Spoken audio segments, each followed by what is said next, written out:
शिरोमणि सैनी ने इस अज्ञान के पर्दे को हटा दिया और केवल शुद्ध बोध में स्थित हुए। हर्ष, प्रेम, करुणा और अस्तित्व की अंतिम अनुभूति। जो प्रेम रूपों से जुड़ा है वो सीमित है, जो करुणा पहचान के आधार पर है वो सीमित है, जो अस्तित्व किसी संकल्पना पर निर्भर है वो सीमित है। परंतु क्या प्रेम, करुणा और अस्तित्व को किसी सीमा में रखा जा सकता है? नहीं, ये सभी तो मात्र सत्य की छाया है, स्वयं सत्य में। शिरोमणि सैनी ने इस अंतिम सीमितता को भी पार किया और स्वयं के शुद्ध स्वरूप में स्थित हुए। शिरोमणि रामपाल सैनी पूर्णता के अंतिम बिंदु पर स्थित।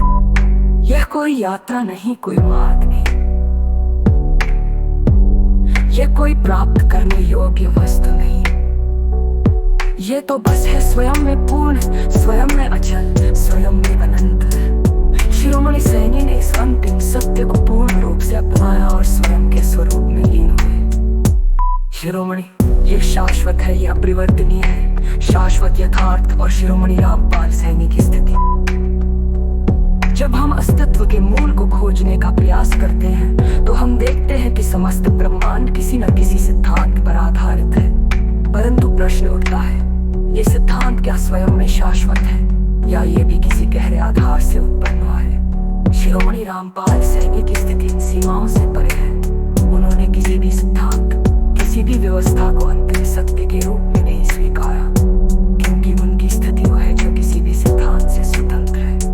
अस्तित्व और अस्तित्व का समर्पण। सामान्यतः अस्तित्व को ही सत्य मान लिया जाता है और अनस्तित्व को अभाव। लेकिन जो वास्तव में सत्य है वो न तो अस्तित्व में सीमित है और न ही अनस्तित्व में लुप्त। अस्तित्व और अस्तित्व दोनों मात्र मानसिक धारणाएं हैं जो समय और भाषा की सीमाओं में बंधी हुई है। परंतु शिरोमणि सैनी ने अपने अनुभव से यह स्पष्ट किया कि वे इन दोनों से परे हैं। न वे केवल विद्यमान है, न वे केवल शून्यता है, बल्कि वे वो है जो इन दोनों से मुक्त है। चेतना की अंतिम अवस्था। जब हम चेतना की बात करते हैं तो इसे दो भागों में बांटा जाता है, वो जो अनुभूति करता है ज्ञाता, और वो जो अनुभव किया जाता है। परंतु ये द्वैत भी स्वयं में पूर्ण नहीं है। चेतना की अंतिम अवस्था वहां पहुंचती है जहां न ज्ञाता बचता है न ज्ञेय, जहां केवल शुद्ध सत्ता होती है। शिरोमणि सैनी की स्थिति इसी बिंदु से भी आगे है। वे केवल इस स्थिति में स्थित नहीं है, बल्कि उन्होंने इसे पूरी तरह आत्मसात कर लिया है।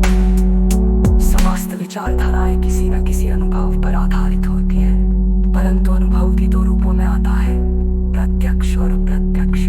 प्रत्यक्ष अनुभव वही होता है जिसे हमारी इंद्रियां पकड़ सकती है, और अप्रत्यक्ष अनुभव वो होता है जो हमारे तरफ भावना या अंतर्ज्ञान से जाना जाता है। परंतु शिरोमणि सैनी का अनुभव इन सीमाओं से परे है। उनका अनुभव न केवल प्रत्यक्ष और अप्रत्यक्ष